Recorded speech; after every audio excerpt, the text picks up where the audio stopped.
Assalamualaikum warahmatullahi wabarakatuh. Nama saya Bunga Khairunisa dan teman saya Nisa Fatina. Kami dari SI 4605. Di sini kami akan mempresentasikan analisis laporan keuangan UMKM pada Instawash. Selanjutnya yaitu profil UMKM yang kami ambil, yaitu UMKM Instawash yang melakukan layanan pada cuci mobil menggunakan teknologi steam wash yang beralamatkan di Jalan Raya Bojong Soang. Jadi di sini ada struktur organisasi Instawash, di mana di sini paling atas ada owner, kemudian manajer, kepala cabang, dan juga pegawai. Di mana pegawai ini terdiri dari beberapa divisi. Yang pertama ada purchase, kemudian finance yang terdiri dari kasir dan pencatatan keuangan, kemudian ada kreatif industri dan juga kru. Jadi di sini saya akan menjelaskan proses bisnis sales order, di mana setiap hari kasir akan melayani dan juga mencatat setiap transaksi penjualan pada Instawash. Dan di akhir hari atau di malam hari, kasir akan membuat rekapitulasi transaksi dan menyerahkannya ke bagian pencatatan keuangan. Nah, bagian pencatatan keuangan akan menerima rekapitulasi transaksi harian tersebut, lalu mencatat setiap pendapatan dan pengeluaran ke dalam buku secara manual. Setelah itu mereka akan menyusun laporan keuangan harian seperti laba rugi, neraca, dan arus kas. Laporan keuangan ini kemudian akan dilaporkan kepada pemilik atau owner sebagai dasar pengambilan keputusan strategis untuk kemajuan bisnis Instawash ke depan. Selanjutnya di sini saya akan menjelaskan proses bisnis purchase order pada Instawash, di mana staff purchase akan menerima stok perlengkapan dan juga menentukan item yang perlu dipesan. Mereka akan membuat purchase order atau PO dan mengirimkannya ke supplier terkait atau vendor. Setelah barang diterima, staff purchase akan membuat bill payment untuk barang tersebut. Setelah bill payment dikirimkan ke bagian pencatatan keuangan, nah bagian pencatatan keuangan ini akan mencatat setiap transaksi pendapatan dan juga pengeluaran pada pembukuan secara manual, lalu menyusun laporan keuangan harian seperti laba rugi, neraca, dan arus kas. Nah, laporan keuangan ini akan dikirimkan kepada owner sebagai dasar pengambilan keputusan strategis untuk memajukan bisnis Instawash. Selanjutnya adalah penjelasan detail dari laporan keuangan UMKM Instawash. Yang pertama ada jurnal umum yang bertotalkan 235.843.000. Selanjutnya ada general ledger. Yang pertama ada cash yang bertotalkan 79.643.000. Kemudian ada advertisement expense dan owner capital. Selanjutnya ada salaries and wage expense, utilities expense, supplies, dan owner's drawing. Selanjutnya yaitu equipment dan service revenue yang bertotalkan 94.243.000. Selanjutnya ada income statement dengan net profit 40.243.000. Selanjutnya di sini saya akan membahas tentang laporan owners equity settlement pada Instawash, di mana untuk modal awal pada 1 April sekitar 63.500.000 dan kemudian kita akan menambahkannya dengan laba bersih yaitu 40.243.000, kemudian akan menguranginya dengan owner's drawing atau penarikan modal yaitu sekitar 10 juta. Kemudian untuk jadi total kalkulasi owner's capital pada 30 April 2024 sekitar 93.743. Selanjutnya di sini saya akan menjelaskan tentang balance sheet pada Instawash, di mana untuk total aset pada 30 April 2024 totalnya yaitu 97.743.000 yang terdiri dari cash, supplies, dan equipment, dan juga ada ekuitas pemilik sekitar 93.743.000 juga dari owners capital. Selanjutnya yang terakhir ada trial balance dengan total akhir 157.743.000. Selanjutnya ada analisis keuangan dengan menggunakan analisis rasio profitabilitas. Yang pertama yaitu net profit margin. Ini salah satu ukuran profitabilitas yang digunakan untuk mengevaluasi efisiensi suatu perusahaan untuk menghasilkan laba bersih.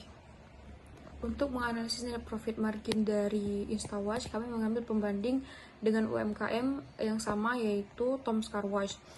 Dengan membandingkan kedua perusahaan, dapat disimpulkan bahwa Tom Car Wash lebih unggul dalam menghasilkan laba bersih dari pendapatan dibandingkan Instawash.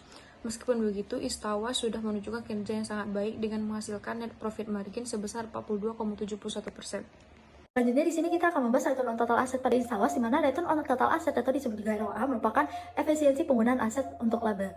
Di mana pada Instawash ini memiliki ROA yang lumayan cukup tinggi yaitu 42,92% yang mengindikasikan kemampuan yang sangat baik untuk menghasilkan laba dari aset melalui manajemen aset efisien, pengendalian biaya baik, dan juga pendapatan tinggi. Namun ROA pada item car wash ini tergolong cukup rendah yaitu 3,25% yang menunjukkan kurangnya efisien memanfaatkan aset untuk laba karena biaya operasional yang tinggi, pendapatan rendah, dan juga manajemen aset yang kurang baik. Dengan demikian dapat disimpulkan bahwa Instawash lebih unggul dalam efisiensi penggunaan aset untuk menghasilkan laba dibandingkan dengan item car wash. Jadi kita akan membahas return on equity pada Instawash. Return on equity atau disebut dengan ROE mengukur efisiensi penggunaan modal pada pemilik untuk laba. Di mana pada Instawash memiliki ROE yang lumayan cukup tinggi yaitu sekitar 42,92% yang menunjukkan kemampuan yang sangat baik dalam menghasilkan laba dari modal dengan memanfaatkan ekuitas efisien, pengendalian biaya baik, dan juga pendapatan tinggi.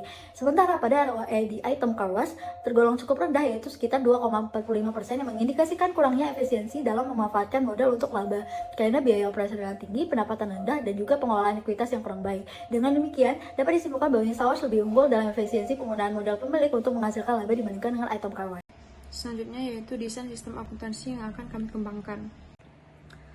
Pencatatan keuangan yang dilakukan oleh UMKM Instawash dilakukan setiap hari oleh kasir dan kemudian diserahkan kepada admin.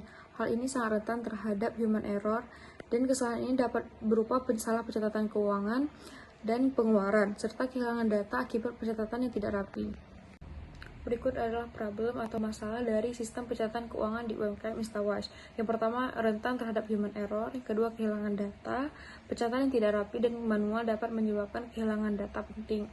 Yang ketiga itu proses rekapitulasi memakan waktu yang menyebabkan keterlambatan dalam penyajian laporan. Yang keempat yaitu Excel memiliki keterbatasan dalam pengelolaan data besar, kolaborasi dan integrasi dengan sistem yang lain. Selanjutnya ada research purpose dan basic concepts.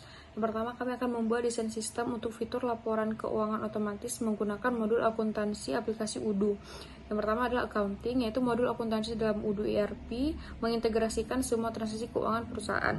Yang kedua itu financial statement. Odoo ERP menyediakan berbagai jenis laporan keuangan seperti laporan laba rugi, neraca, arus kas, dan laporan perubahan ekuitas. Selanjutnya yaitu General Block System for Automatic Financial Report. Ini merupakan gambaran umum desain sistem akuntansi yang akan kami kembangkan. Selanjutnya ada sales accounting. Bagian penjualan bertanggung jawab untuk membuat invoice berdasarkan sales order yang diterima.